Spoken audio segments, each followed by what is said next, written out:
بسم الله الرحمن الرحيم.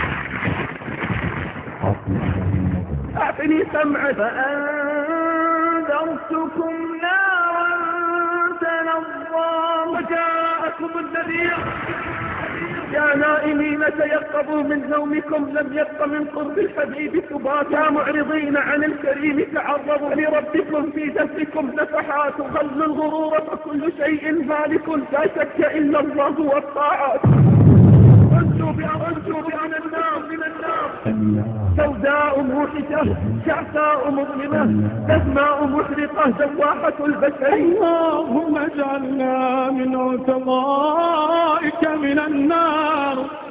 اللهم اعتق رقابنا ورقاب والدينا من النار. يا الله كيف لو أبصرتهم وهم على وجوههم في النار يسحبون.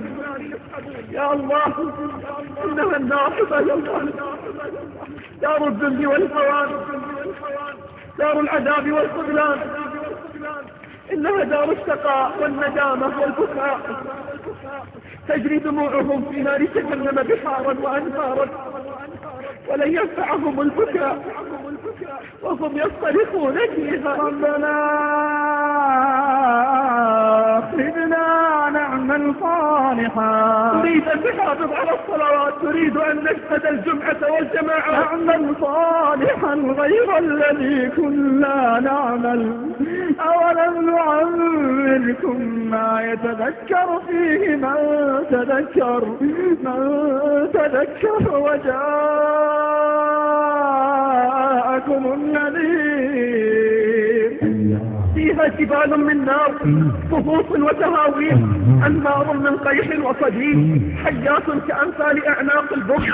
وما ظلمهم الله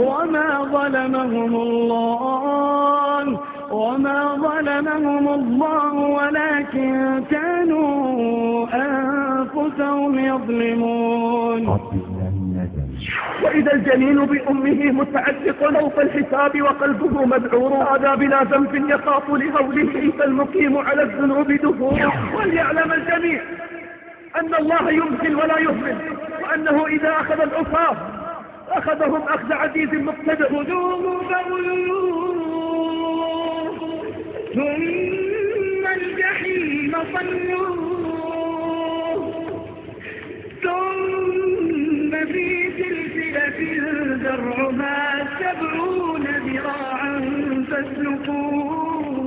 يا مالك لقد نضجت منا الجلود، يا مالك لقد تقطعت منا الكبود، يا مالك الموت خير من الوجود. قال إنكم ماكثون. لقد جئناكم بالحق ولكن أكثركم للحق كارهون.